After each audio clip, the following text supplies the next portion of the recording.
Bismillahirrahmanirrahim. Assalamualaikum warahmatullahi wabarakatuh. Alhamdulillah wassalatu wassalamu ala Rasulillah wa ala alihi wa ashabihi ajma'in. Alhamdulillah, anak soleh sekalian, kita berjumpa di pagi hari ini dan alhamdulillah kita sudah masuk di tema ketiga dan bahasan kita adalah subtema yang pertama. Nah, anak soleh sekalian, silakan diperhatikan pada gambar berikut ini. Di sini banyak terdapat buah-buahan dan sayur-sayuran. Nah, nasoles sekalian, apakah kamu selalu makan makanan yang seperti pada gambar tersebut? Nah, jikalau kalian belum atau tidak sering memakan buah-buahan dan sayur-sayuran, maka Ustaz sarankan agar dapat memakannya ya, karena sayur-sayuran atau buah-buahan ini dapat memberikan kesehatan atau memberikan pertahanan pada tubuh. Nah, anak soleh sekalian, makanan yang sehat dan bergizi dapat menjaga kesehatan organ pencernaan.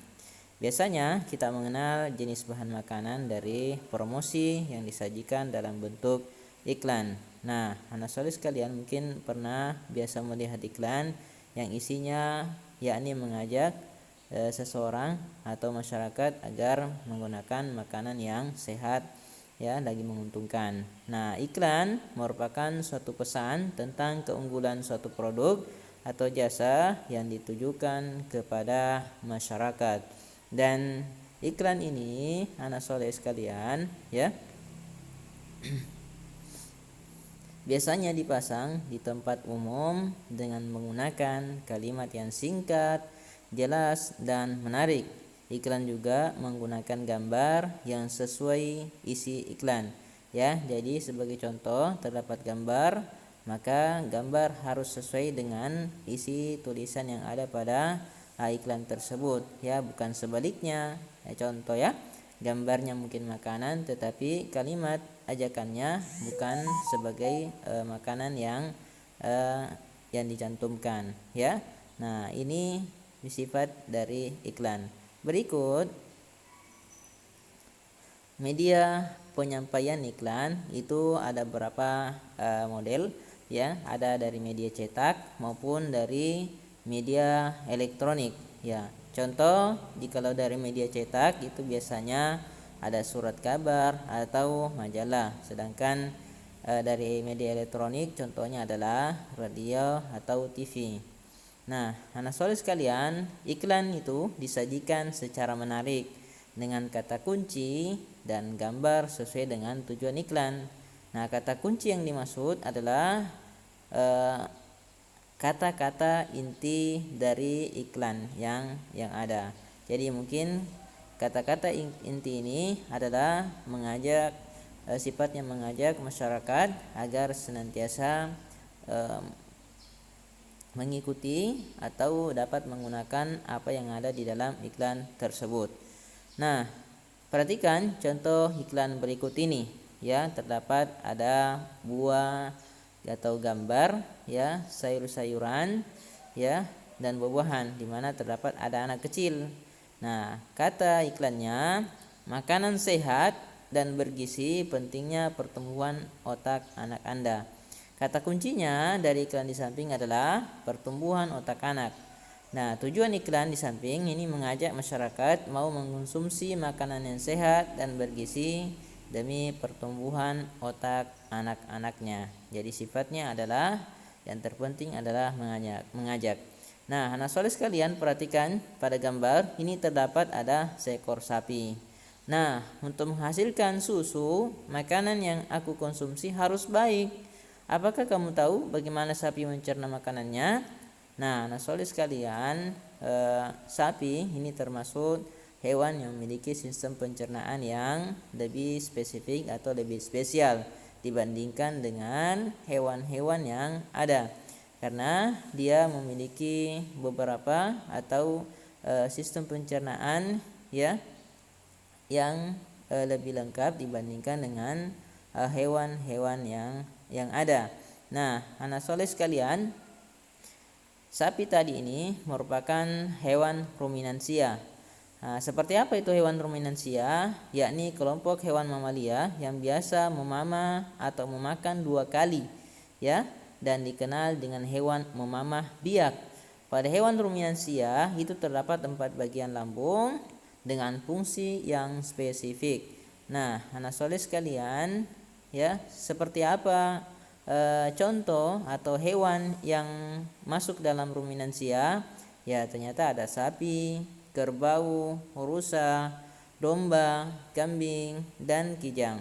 Nah, jadi anak soleh sekalian yang masuk sebagai hewan ruminansia itu ada beberapa jenis ya. Ada sapi, kerbau, rusa, domba, kambing, dan kijang.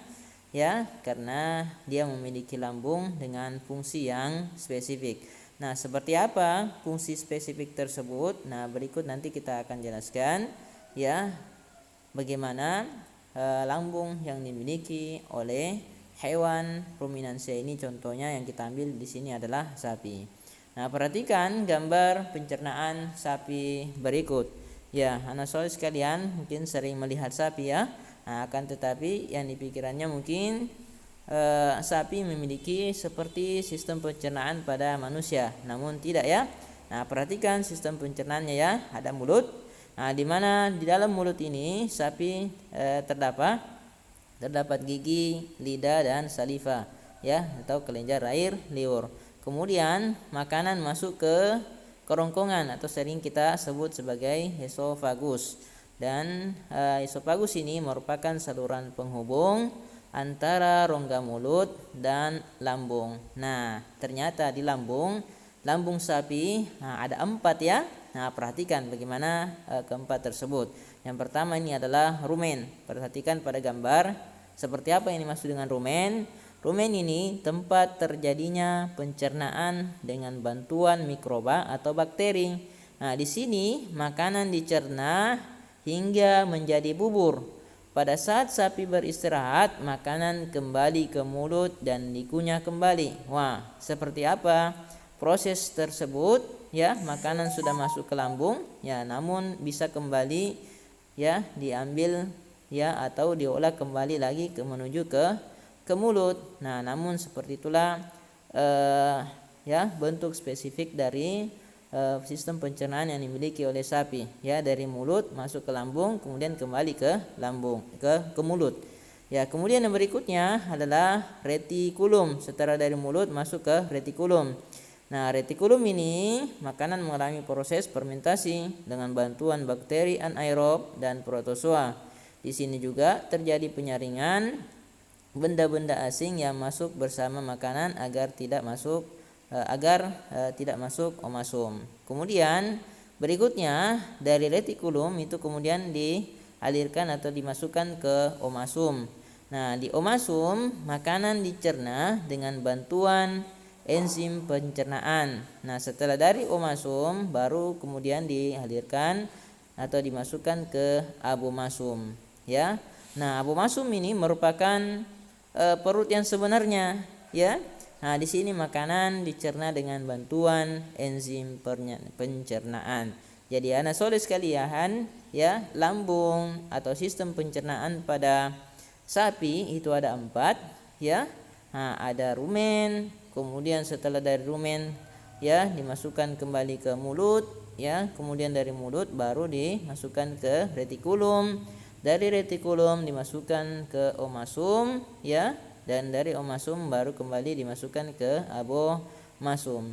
Ya, ini anak soleh sekalian ya, dari 4 lambung yang dikatakan sebagai bentuk pencernaan yang sangat spesifik dibandingkan dengan hewan-hewan mamalia yang lainnya ya. Nah, namun ya sapi, antara sapi dengan manusia itu berbeda ya.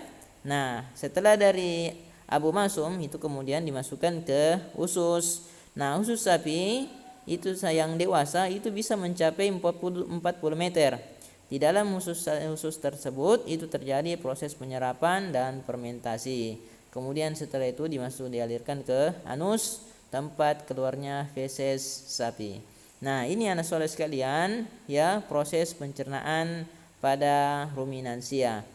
Berikut kita akan melihat seperti apa alur pencernaan pada hewan ruminansia. Yang pertama dari mulut ya, dari mulut kemudian dimasukkan atau melalui esofagus. Nah, setelah dari esofagus kemudian masuk ke perut besar. Nah, ini dikatakan sebagai rumen. Nah, kemudian dari rumen kembali ke mulutnya. Ya, makanya sering disebut sapi sebagai hewan memamah biak. Nah, setelah dari mulut baru kembali dimasukkan ke retikulum, ya. Dari retikulum, ya, atau sering kita sebut dengan perut jala, ya. Nah, perut jala. Nah, di sini kemudian diproses masuk ke omasum atau perut kitab, ya. Nah, seperti apa perut kitab, ya? Kemudian masuk ke abomasum atau perut masam, kemudian dialirkan ke usus dan yang terakhir, ya, masuk ke anus. Nah, ini anak soleh sekalian alur pencernaannya, ya. Jadi dari mulut, kemudian esofagus, kemudian rumen, kemudian masuk ke mulut, ya, kemudian masuk ke retikulum. Nah, kemudian dari retikulum dimasukkan ke omasum, ya. Dari omasum masuk ke abomasum, dan dari abomasum masuk ke usus, dan yang terakhir pembuangan yakni anus. Ini saja anak soleh sekalian yang dapat kami sampaikan di kesempatan kali ini. Syukron, jazakumullah khairan atas perhatiannya. Ya, adapun penugasan mengenai hal ini insyaallah kami akan sampaikan melalui WA, ya, dari untuk anak soleh sekalian. Sekian dari apa yang dapat kami sampaikan. Ya, wa barakallahu fiik. Selamat beraktivitas. Assalamualaikum warahmatullahi wabarakatuh.